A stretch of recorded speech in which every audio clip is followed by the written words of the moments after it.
Good morning and welcome to the Morning Spotlight Podcast. I'm your host, Mike Ham, coming to you as always from the Spotlight Studios here in Morristown, New Jersey. My guests today have been in the real estate market together since 2016. They formally launched their real estate investing business full-time in 2017, beginning with Vacant land investing. They recently expanded their venture into commercial real estate investment to take advantage of awesome returns and epic tax benefits. They are currently partners in over 1,000 units of multifamily rentals across multiple markets. And as real estate entrepreneurs, they love having ultimate lifestyle freedom and delivering on their mission and making significant impacts to both investors and the communities in which they partner with, a target of returning over $1 billion in investment returns. They are Ligia and Mike Deaton. Guys, welcome to the show. Thank you, Mike. Thank you. Appreciate you having us on. It's great having you on. So first question right out of the gate. So is it tough being real estate investors and also husband and wife? Does that present like unique issues or unique challenges, or do you guys just crush it and you work so well together? Obviously, I'm sure that's the answer, right? Not wanting to boast, but we actually crush it. I think we work really well together. We haven't found any difficulties so far, and it's been great. Yeah, I would agree. I mean, we met 12, 13 years ago, longer than that. I mean, we met, in 2006? Yeah. And kind of hit it off immediately. We have a pretty amazing personal life. We balance each other well. And when we decided to go into business together, we also have managed that really, really well. I think we have I don't know if it's just coincidental or whatever, but we have a really good complementary skill set. So I like to think about things. I come from an executive level background. I like high level strategic thinking. I'm a creator and not necessarily great at getting down in the details and following through on the minutia. And Ligia likes all of that kind of stuff. And so it's a partnership at multiple levels that works really, really well. So we're very grateful for what we have. Perfect. So that you're not, just as full disclosure, you're not the first husband-wife team that I've had on the show. So sorry. I mean, It's okay. I'm sure this is going to be very unique, but I've had similar type things happen before. Yeah, we run into it all the time. Yeah. Especially in this industry, we see a lot of husband-wife partners. Right. And so I think what's interesting is that I always like to see also kind of the backgrounds of both of you. So real estate was not something that you necessarily were a part of prior to 2016. I think I said when I did that bio read. So what were you both doing prior to starting this new venture of life together? Yeah, I mean, I'll speak for both of us, as I often do. We both kind of followed the normal path in life. I mean, we went to school. I at least I'm a first child. I'm a pleaser. I'm a good grade getter. Go to finish high school top marks, get into college, go to college, get a professional degree, go out and save in your 401ks and be a good consumer and spend lots of money and do all that. And yeah, so I spent my life really in most of corporate America. I got a job right out of college with Motorola, and at the time, Motorola was kind of king of consumer electronics. And I rolled into Nokia mobile phones for a while, which was king of mobile phones when I was in there, and that's where we met. Actually, Ligia worked for Nokia for a while, although she was working for Nokia in Romania. It was a little bit farther away than here, but a little bit. Yeah, I had I was grateful or lucky enough to get an overseas expat contract. We started up a factory in Nokia in Romania, and that's where we kind of met and quickly fell in love and had a good time working together. But corporate America has been the background. And 2016, Ligia was working in healthcare, and I was at Microsoft at the time. And both of our jobs relocated. Ligia's to northwestern Arkansas and mine to Redmond, Washington. And neither of us were very interested. We were living in Dallas at the time. Neither of us were really interested in moving to either of those locations. And so we took buyouts, and I have two older daughters from a previous marriage, and they were off to college. So we were empty nesting. And I had just a knot in my gut from reapplying, putting my resume out in front of people, going on interviews, worrying about what's the corporate culture going to be like at a Tesla or an Apple or, some other big tech company. And we just took a pause and we said, is this what we want to do with the rest of our lives? We had, when you have kids and or large family obligations, I think, at least for me, I'm kind of more of a safe, I have to have a nest egg, benefits or salary coming in. And, at that particular moment in life, we were at a position to where we had a bit of money in the bank and we could pay for college and we could do things. But as far as living goes, we were both going to be comfortable if we really had to pare it down. And if we took a chance at being our own business owners and it failed, we were both comfortable with that at that particular point in life. And so, yeah, we decided to just shift gears and give it a go, so it was a moment in time where life kind of presented a path and we were in a position to say, let's do it. And so we decided to take action and kind of move forward on that. But real estate, at least wasn't in my background. I mean, No, not at all. yeah, Not in mine not either. anything there. Right. Yeah. So I find that interesting too, because you both, from what I understand from that story, you're both coming from a tech background, correct? Or working for tech companies. That's what I gathered from there. So Yeah. when you said move forward with that, why real estate? Like, why couldn't it have been any other thing, maybe even related in that field? But what made real estate the option that you were just like, hey, this is the thing that we're going to do, and this is going to get us to where we need to go? Yeah. So that also is one of life's kind of the way life lined up. But as so many people I talked to sparked their interest. Robert Kiyosaki, right? He writes Rich Dad Poor Dad. It's so many people have heard of it, read it. Right.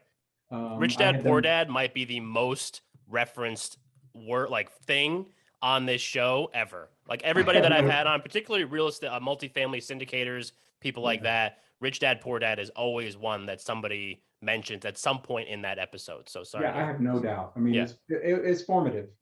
Just it's simplistic in nature, but revolutionary in terms of the way most of us think. Like I said, I kind of went down what I thought was the normal path in life, and he comes at it from a totally different standpoint. But actually, while I was in Romania, I had I think Ligia actually had a copy of this, and I picked it up and read it through it again, and it just that particular time in life it clicked. It was like, man, I have disposable income.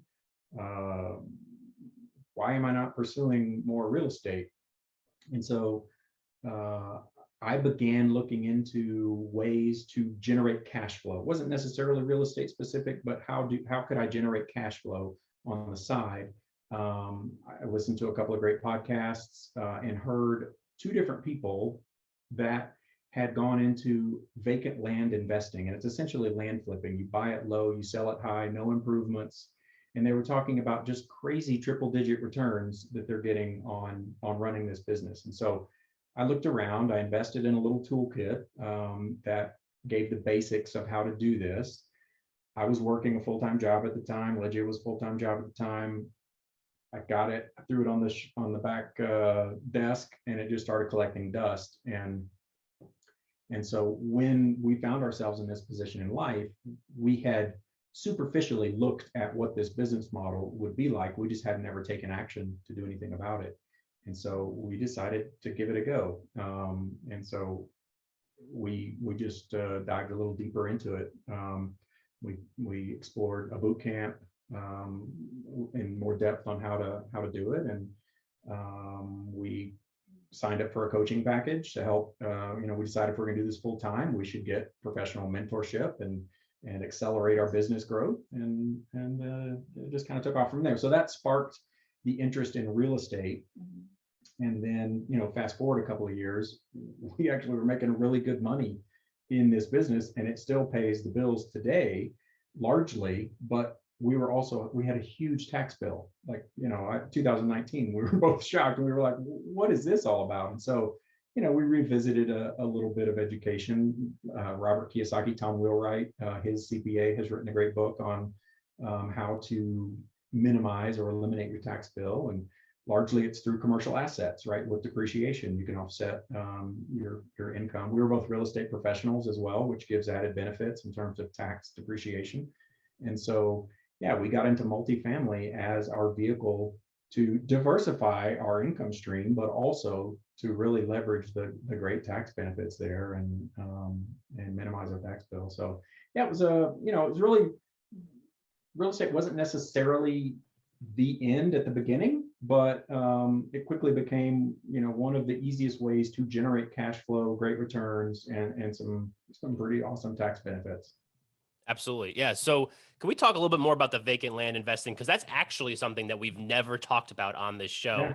So you mentioned, I mean, it just sounds so intuitive. You buy it low, sell it high, but why wouldn't the person that's selling it to you sell it to you high? Right? Can we talk about that? That's a great question. That's Yeah. a great question. We ask ourselves that all the time. But So you're unsure. yeah. Oh, wow, we just had a vision board just crashed. All right. We're live, folks. This is Okay. real Cool. life. Real life. Nope. They're in their home. That's what's happening. So let's talk about the vacant land investing. Yeah.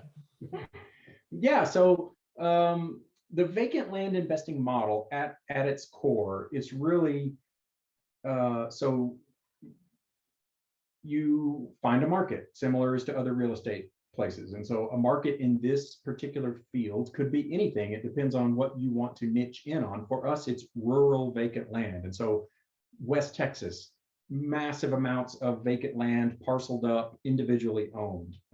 We kind of started there. We live in Colorado now. We buy and sell 90% of our property in Colorado. We just love it. So mountain properties, pine trees, all that kind of stuff. It's easy for us to sell because we are passionate about it. We love it. So there's areas, we try to find areas where there are just large amounts of land privately owned. And it's a numbers game. So we haven't really ever done house flipping or anything like that, but it's very similar, I would imagine, in that, our rule of thumb in this business is about 2 to 3% of the people that you reach will accept your crazy low offer if it's responsibly put together, right? So we try to target somewhere between 25 and 35% of the market price as our price point to buy. And so we'll get a list from the county appraiser or tax assessor that says, here are the landowners in this community, and we'll just direct mail. And we put an offer on there, and yeah, 1, 2, 3% of people reach back out if we've priced our properties accordingly. There's an iterative process where we can adjust our price over time if we're not getting the response we want, or if we are. And a lot of what we do is owner financing. And so we build up a passive income book. And so we owner finance people. It's like a car payment. It's a promissory note. We try to price it like that, $100 to $350, somewhere that's comfortable for most people, and for 5, 6, 7 years. And so, it's not anything that happens in perpetuity. We don't have an income stream for life, but for a few years we have it. And then the business, we do a lot of the work ourselves just because we have the time right now. We are slowly working on building more of a team that does the work of VAs and other things, and to make it a lot more passive than it is. But it can be done either way. You can be very active or passive. And then, yeah, it's just, it's crazy sometimes, but there are people out there who have inherited property and they just don't know what to do with it, or they're tired of, they bought it 25 years ago. They've been paying taxes on it their whole life. They're not going to do anything with it. They just want to get rid of it. Sometimes people are in a sticky situation, be it divorce or even an inheritance among multiple people or whatever. And so we try to problem solve in those ways and add value into people. And, they don't want to go through that process of figuring it out. And so we will do that, being that we have some expertise. So, there are certain ways that people will just, rather than hire a real estate agent and sit on it and try to sell it or show it and do all those things, they'll gladly say, yeah, well, I'll sell it to you if you can figure all this out. And back to your question, why would people sell it low? When we started this business and I heard the business model, I'm like, there's no way, there's Right. you would hear stories, but when we actually started as well, direct planning and talking to people, there's so many people that actually are willing to just let go of their properties just because they decided we're never going to use them, use the property. We're tired of paying taxes and I'm willing to let it go. Right. So it's been really interesting as well for us. Yeah, I find that so interesting because I never even knew that was a thing. I mean, I knew people bought vacant land, but I didn't know people were flipping vacant land and doing it the way that you guys were doing it, and then turning that into basically a cash flowing business, right? You said that's how basically like the bills are paid at this point, just by doing vacant land type stuff. I find that very interesting. Yeah, it was by no means a get rich quick type scheme, and we decided to use our own capital to fund the business, but I mean, the returns, like I said, the returns are easily 50 to 150% per year on the investment.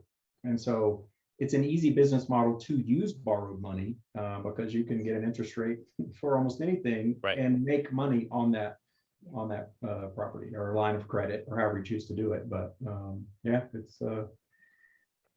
it's been great. I mean, we had the same reservations, and I think we were, how can this be for real? And we know lots of other land, but there's thousands of people out there doing this, and there are similar to other real estate industries, there are gurus or people that sell coaching packages or different things that have their own spin on the model. And I mean, you talk to people, and they all kind of say the same thing, like, how can this be for real? But it works. Right. Yeah, very interesting. So when I have real estate investors, no matter what they invest in, a lot of times they wind up doing one thing and doing that one thing very well. So at some point in this process of doing the vacant land investing, you decide that you want to foray into the multifamily world. So why? And like, what was the impetus behind, expanding the portfolio to include more than just vacant land, but now multifamily investing? And what did the bio say? 1,000 doors at this point in the multifamily space? Yeah. So, I mean, and that's over how many years? 4 years, right? Less? It's been a year and a half since. Oh, a year and a half. Multifamily. Way less. Yeah. So talk to me about that a little bit.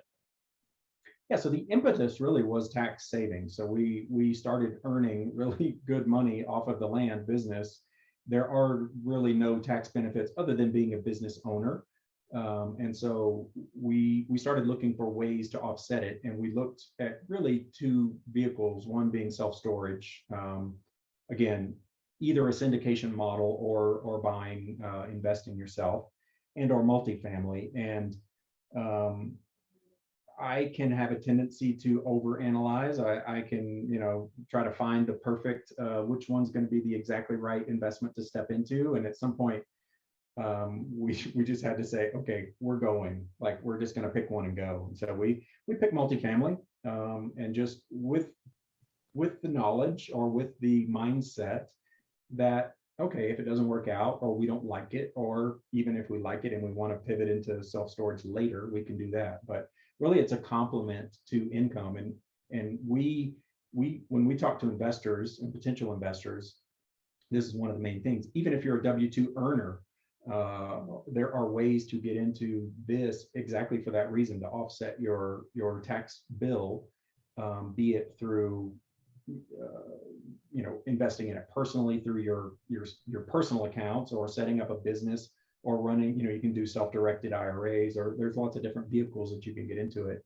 And everybody's situation is a bit individual depending on how much you earn and other types of factors, but everybody can save off of taxes, and they're often, our typical returns are, 17 to 20+% average annual returns on our multifamily deals. But when you add the tax savings on top of that, then that's even a little extra juice for people. So that was our impetus anyway. Yeah, and beyond the tax savings, also cash flow in the future. So we are thinking about, we would love to retire earlier. Yeah, right. That would be great. Our vacant land model, I mean, it is a finite. All these contracts that we have with people, they're gonna mature at some point, and we have to think about the future and what we want to do. So yeah, I mean, you have to replace all of those contracts as they fall off. And multifamily is a way, if you do it. Like right now, we're doing kind of the standard business model where you buy and hold for 5 or 6 years, you dispose of the asset, and then everybody gets a large chunk at the end. But certainly the vision is to find a property or a few where you can just hold on to it and ride the cash flow. But there's a little bit of diversification of our income as well. And I have to also say that when COVID hit, we were really seriously worried about who's gonna keep a recreational property, because a lot of our customers, they buy vacant land in the middle of nowhere. They're either hunters or people that love off-grid living and the recreational property, and that, Right. and like, in the middle of COVID, and we were really seriously thinking we have to diversify. We cannot have all our eggs in the same basket. We have to do something. But to our surprise, actually, our sales just went through the roof. Everybody wanted to own something, and it was actually a great year for us. Yeah, it was. But we didn't know, we didn't see that coming. So that was Right. another voice in our heads. Yeah. There was a lot that people didn't see coming last year, for sure. So, yeah. One for the record books. Yeah, absolutely. So you had mentioned oh, go ahead. Sorry.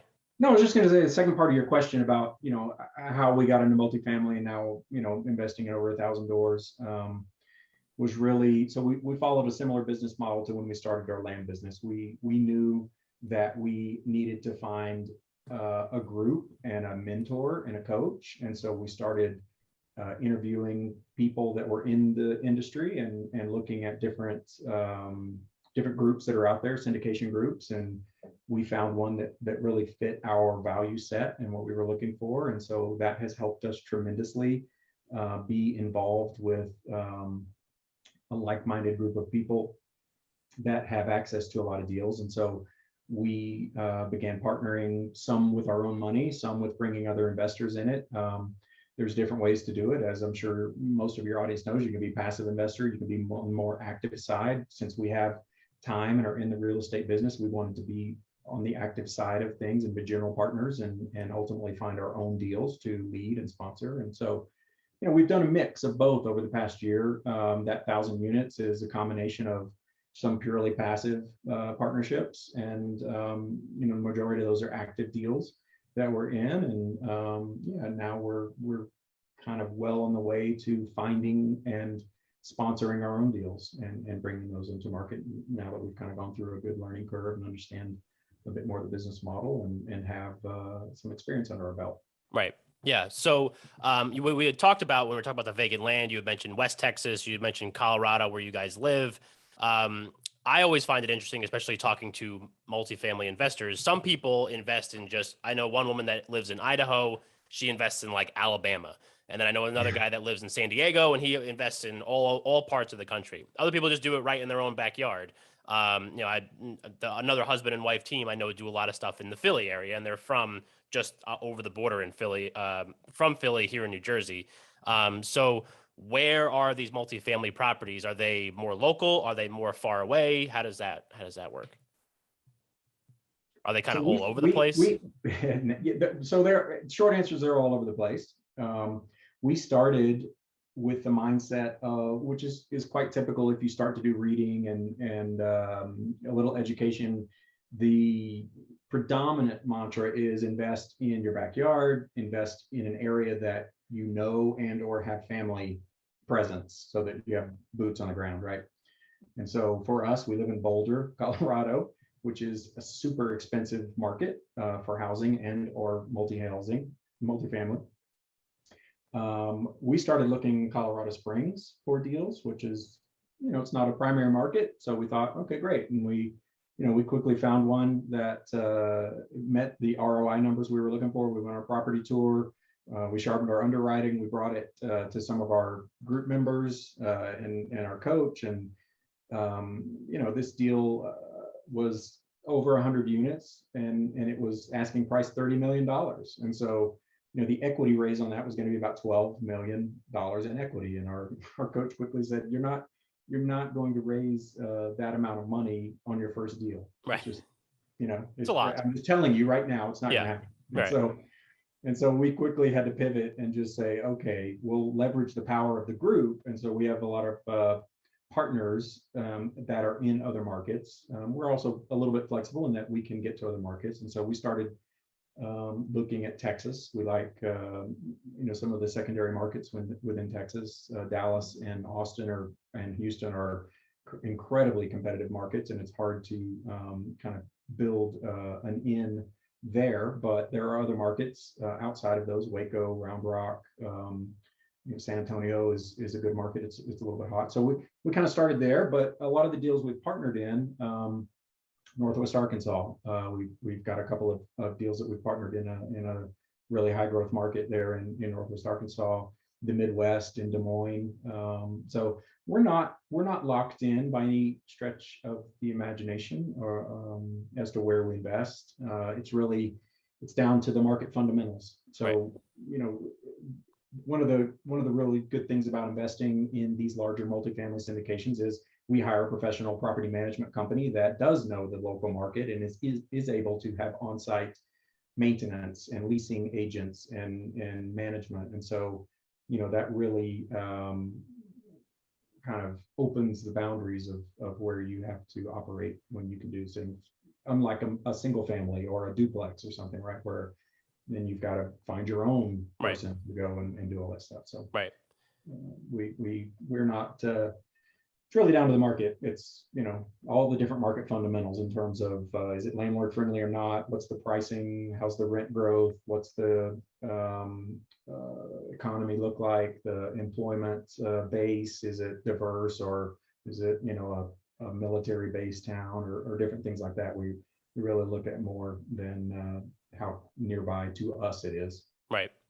Yeah. So you had mentioned at one point in one of your answers, I forget which one it was, the fact that you like to be hands-on. And then there are instances where you have to rely on the team, you said, which I think was your most recent answer. So, talk to me about the importance, especially as people that like to be hands-on, the importance of finding a team that meets checks those same boxes at what you feel like you bring to the table. Because I would imagine the people that you have as part of that team, whether it's the investor side or the people that you bring in, to property management people, if you need boots on the ground as far as like a broker in a certain market or whatever it is, talk to me about the importance of finding the people that match what you guys are trying, the vision that you guys have for what you're trying to do. That has to be maybe the most important thing, I would imagine. 100%. Yeah, I mean, especially I would say when we started out, and we've talked about this throughout the different deals that we go, we seem to sharpen our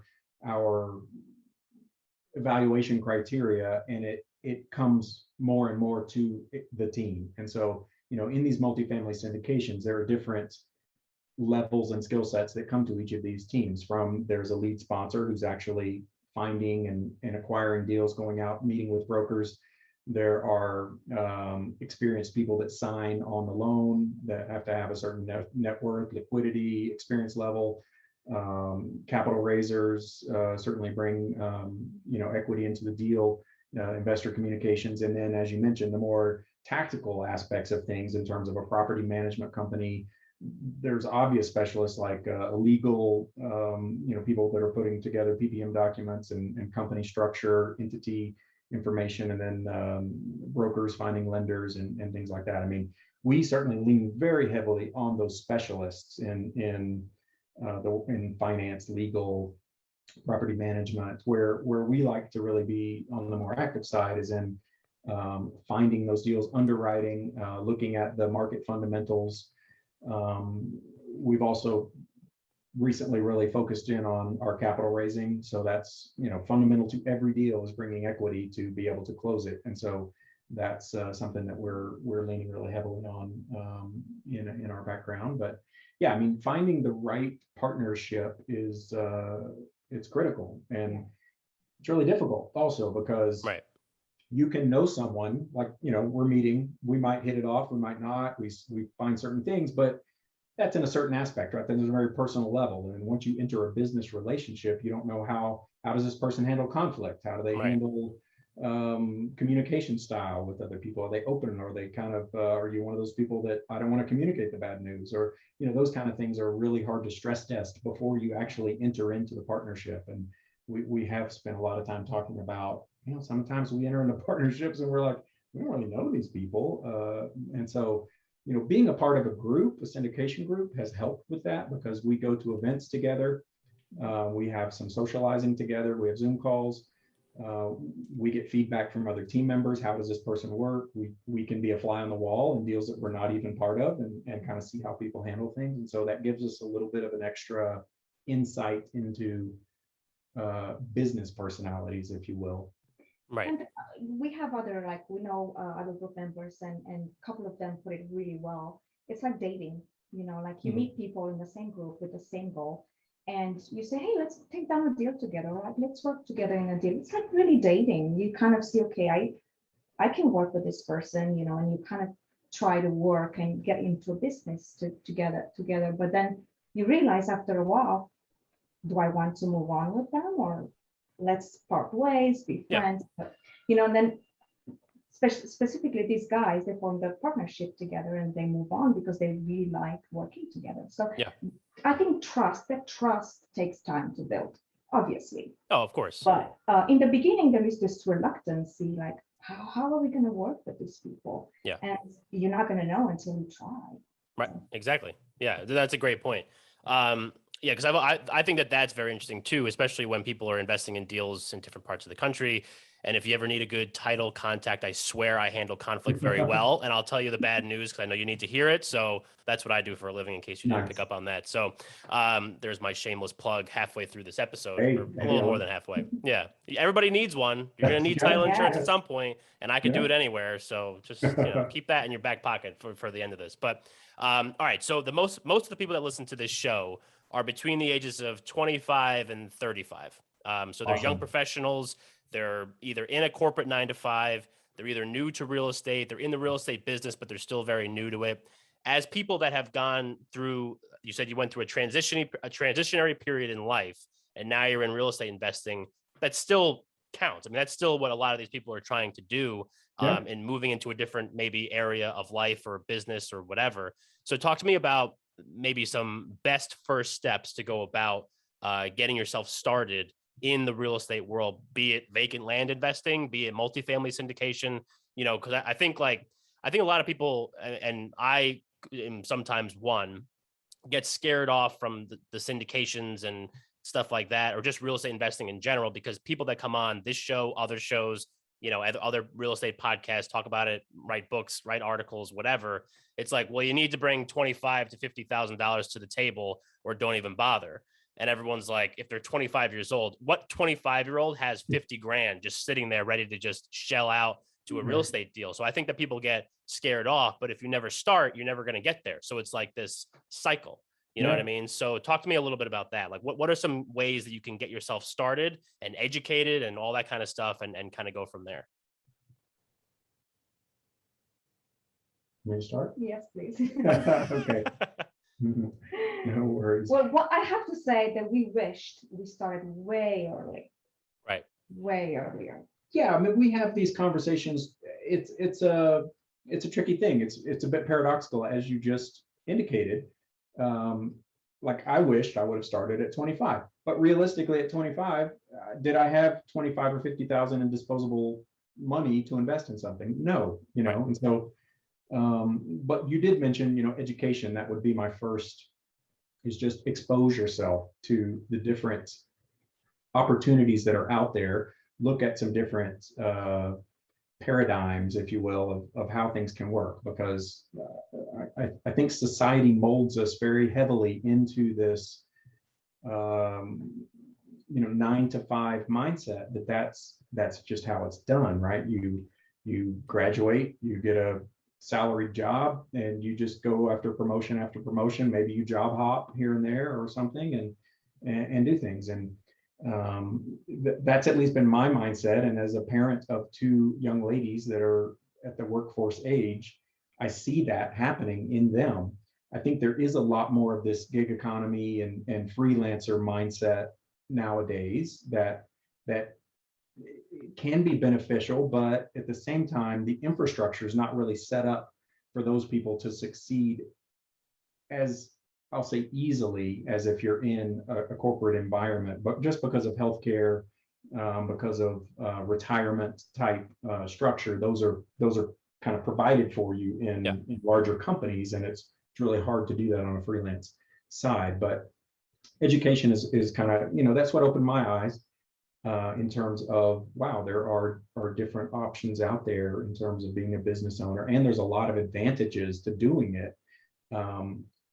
So that's kind of one fundamental thing. A really hard thing, I think, for a lot of people is avoiding this consumerism trap of, I see my daughters getting into it where it starts with a dog, and then that limits their degrees of flexibility because, well, I can't go to Europe for the summer because what am I going to do with my dog or something? And then it's a new car, and then it's a house, and then it's a family, and you kind of get yourself caught into a lot of obligations that further limit your ability to invest in certain things with disposable income.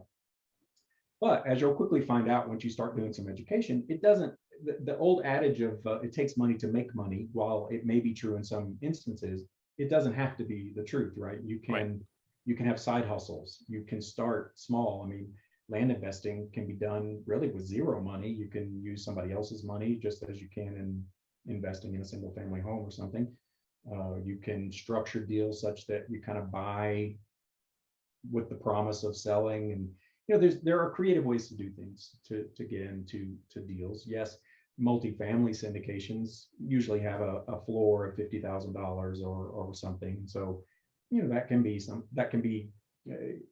be a second or third level investment up. But you can also get into multifamily, and we know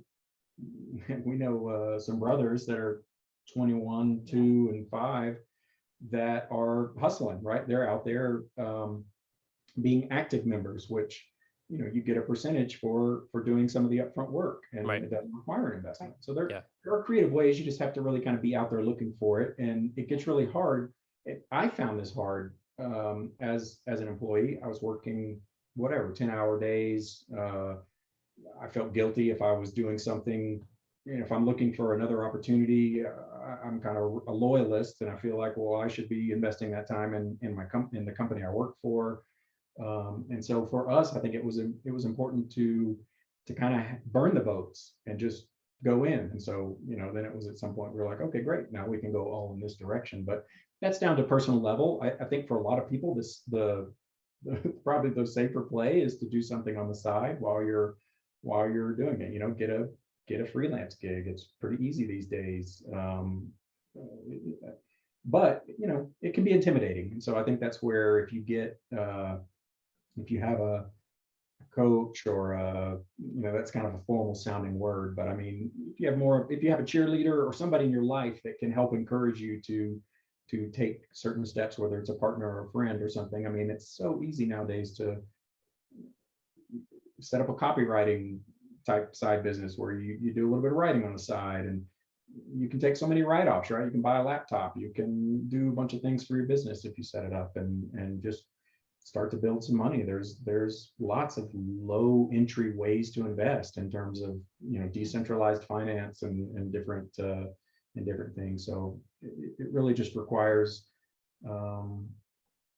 distilling down what it is you're interested in and taking small steps. It doesn't have to be giant steps right out of the gate.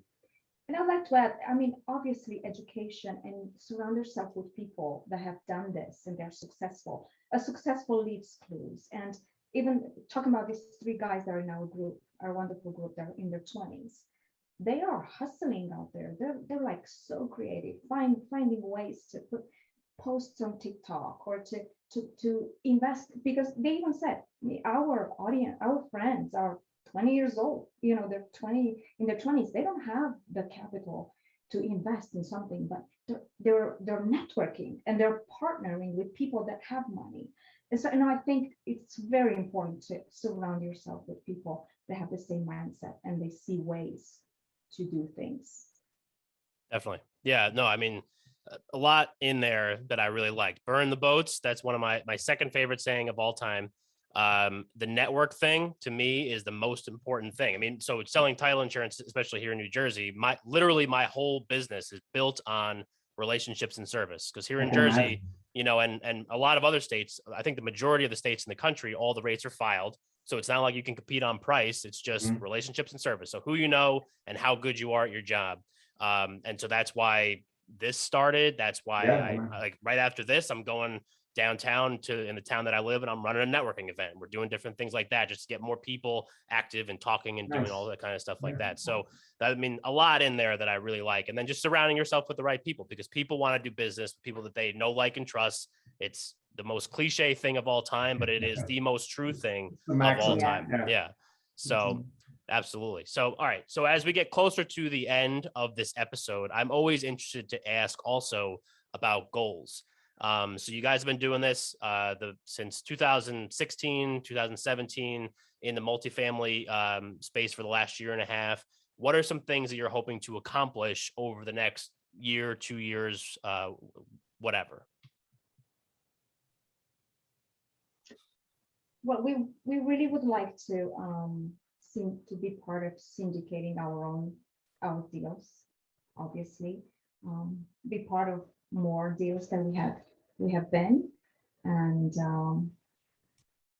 what would you like? Yeah, so coming into this year, we had a goal of we had been partners in deals, but we wanted to syndicate our own, to lead it from start to finish, kind of a thing. And so we have just gotten our first apartment under contract, and are kind of on the way to close. So that's a very short term finite goal. We also wanted to raise $2 million in capital, and so I would imagine undergoing this deal is going to get us there.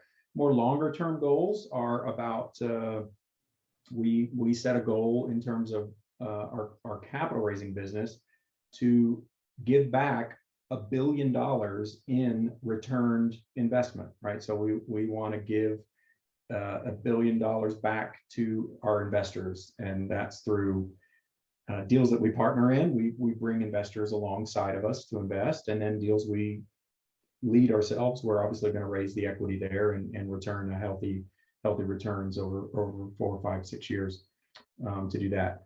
Then more on the, I would say on the social side of things, we really like the multifamily business model, other than like a self-storage or something, in that you can really do good for the community. So, you know, there are hundreds of families living in these properties, and our business model is more on the value add strategy. So we buy distressed properties where we can go in, inject some capital, bring up the standard of living, and renovate a lot of these units, and provide a better place of living for those families and the communities. And so that's certainly more of an altruistic type of goal on top of the multifamily. And then, you know, ultimately, I don't think either of us wants to stop working. Like, I don't view retirement as I'm going to quit working, go fish, fade off into the sunset, and just do whatever you want. Yeah, exactly. We would like to keep ourselves active. Right. Yeah, I want to be a business owner, and I would like to have, you know, a large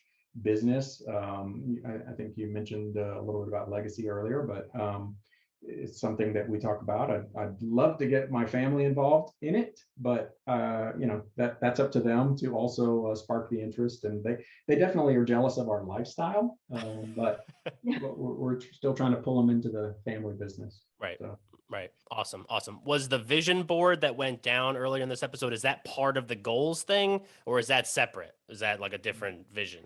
No, that's definitely part of the goals. I mean, we have business goals, personal goals. One of our personal goals has been to buy a home in the mountains, and we just did that yesterday. So, congratulations. Yeah, thank you. Nice. It's been a long, turbulent road, more on the lender side and just getting this house to closing, but we sat down and closed on it yesterday, so we were super stoked. Yeah. We have our business, our vision board all over the wall. Oh, so there's more than just one vision. There's multiple vision boards around the. Got it. So, and also a house in the woods. What do you guys do in the woods? Are you like hunters, fishers, snowboarders? I feel like everybody snowboards or skis in Colorado. Colorado, I think that's like, dude. yeah, I yeah, don't right. snowboard, but No, we're hikers. I love to trail run. We are not hunters or fishers. But we enjoy snow skiing in the winter. Haven't been on a snowboard, but I have had the desire to do it. We came up here and we started our business to have a super flexible lifestyle, and so that's kind of first and foremost one of our lifestyle goals. And when we go ski, we go during the week when there's not so many people out there. It's usually a day trip because it's an hour and a half drive to any of the resorts, and Right. And so with snowboarding, I always feel like I need a 3 or 4 day stretch to Figure it out. Yeah. Yeah, right. I went for the fun fact. I went skiing for the first time in my life. I'm 31 now. I went skiing for the first time in my life in February of this year. So basically it was so that my girlfriend could just take pictures and videos of me like falling on my ass Yeah, like the right. whole way. Like Yeah. she was like, I said, I just want to do like the bunny slope a couple times just to kind of get myself my bearings. I was using her father's skis, and he's apparently he's a really good skier. Yeah. So they were High like performance. they were Yeah. super long. They were fast as hell. And we were going, she said, let's go to this mountain. I was like, I'm on the ski lift, like the gondola lift that takes you to the top. Yeah. I'm like, this does not seem like a bunny slope. She's like, it's the Yeah. easy hill. I'm like, bullshit. And we get to the top. And at one point, I was like, screw it. I'm walking down because I had gotten up, fallen down, gotten up, Yeah. fallen down. And every time I fall down, I had to take my skis off, get back up, put them back on, go Yeah. another 10 feet, fall Yeah. down, put them back on, the whole thing. So that was an experience and a half. So respect to anybody that skis, because it's I think that's tough. that could be most people's first experience. I Yeah. can raise my hand and say that was my first experience. I went skiing. I think I was in Telluride actually, which is not a super beginner friendly mountain, but I found myself on a double black diamond mogul run with no way back. Like I was like, how did I get here? And then it's like, okay, well, let's give it a shot. And it was not a good decision. Right. But when first time I skied, I was 40 years old. So even for me, it's like you don't have that fearlessness that you see in kids. There's not no when you ski the first time. So I mean I can do greens and blues, but that's humbling up here when we ski is kids that fly by. Oh my God. Yeah. And old people that fly by. Yeah. It's like, okay. Right. Because neither of them care. Neither of them care. The kids don't care because they don't know. And the old people are just like, whatever, this is how I go. This is how I go. That's what happened. We were going down, and I had fallen for probably like the 16th time down this hill. And there was, I remember these two little girls. They must have been, like you said, 4 years old, maybe. They had these little skis, no poles. I think that was my big thing. No poles. Went no poles. And they were just swooshing down the mountain the whole way. And here I am, a 31-year-old dude. And I'm just like, I can't do this. But eventually I was just like, if I walk down this mountain, it's going to take me like 3 hours. Yeah, exactly. So let's just keep falling. Hopefully I don't break anything. We'll just get to the bottom and then we'll never do this again. So, but this my second time down the actual bunny slope, I did not fall once. So I can't stop either. So I had to fall to stop myself. But I fell on purpose. Well, that's how it is at first. Yeah. Right. Because the pizza doesn't work or whatever. No, pizza doesn't work. Her brother was like, do the pizza. I'm like, dude, it's not working. He's like, you gotta pinch your knees in. No. Like, no. I'm a big guy. I can't. There's a lot of momentum going down this hill. Right. All right. Awesome. This has been so great so far, but we're going to get into our closing segment called Under the Spotlight. So we do this for every episode. So the Spotlighters have been listening to Mike Ham and Mike and Ligia Deaton talk for 49 minutes at this point. So it's timing. I could see it on my little thing. So what would be one thing? We're going to do one for each of you. So we're going to put you under the spotlight. What would be one thing that you would want the Spotlighters to walk away from this episode with? So I feel like I know who's going to wind up starting this because it's just, I think Mike generally starts. Do we want to? Oh, okay. No. Ligia, you're under the spotlight first. I'm going to say, Ligia, go and don't take mine. Take his. Yeah.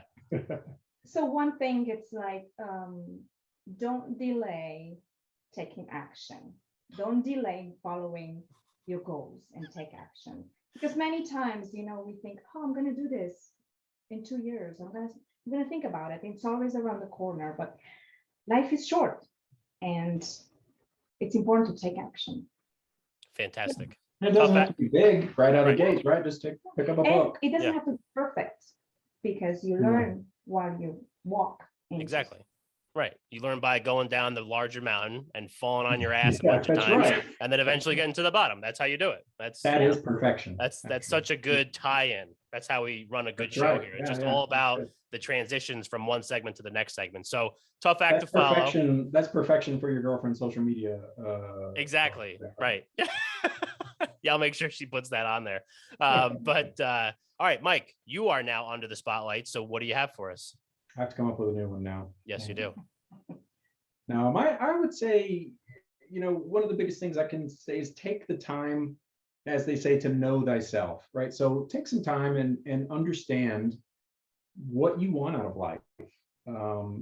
Having a corporate 9-to-5 job is not in and of itself a bad thing, right? If you're in a job you love and you like to be surrounded by people and do whatever, I mean, there's nothing inherently wrong with that. But I would say most people have a different vision of what they want out of life. So just, take that time to define for yourself what your goals are and what's important. And is the path you are on now serving that goal, or is it taking you away from it? So that's kind of one of my biggest later in life epiphanies, was to actually take the time to what does Mike want, not what do I think my parents want for me, or what does society want for me or something. So important aspect of my personal growth. Awesome. Two great under the spotlight segments. Fantastic. So if the spotlighters need more of Mike and Ligia, which I can't imagine after this episode, they do not want more of you guys, and to learn There's more so about much you, more. so much more, I'm sure. We just don't have enough time to cover it all. But where can they go? Let's hit them with the links. Where can they go to get more of you guys? So Deaton Equity Partners is our business and our website. If you're interested in multifamily, we actually have you can go to Deaton Equity Partners/benefits, and there's a benefits of multifamily, just a quick little e-guide that'll help people out understand the taxes and different returns you can expect. Social campaigns, Deaton Equity Partners is the majority of them. Facebook, LinkedIn, we have a business page as well. I'm always happy to connect with people and start discussions. You can hit me on LinkedIn. It's probably the best way in terms of that, just at Michael Deaton. Those are probably the best places. We have land site if anybody's interested in buying some vacant land, a great mountain property, but that's linked on the other pages. So I'd say start there. Awesome. So I'll make sure that I put all those links in the show notes along with the socials in there as well. I will also put themorningspotlight.com, the website, and themorningspotlight@gmail.com, the email address. If for some reason you want to go through me to get to Mike and Ligia, or just reach out to the show, we're always happy to hear from the listeners. Mike, Ligia, thank you so much for coming on with us today. This was fantastic. Yeah, Mike Ham, thanks for having us on. It's been great. Of course. And the Spotlighters, thank you for listening, and we will catch you next time.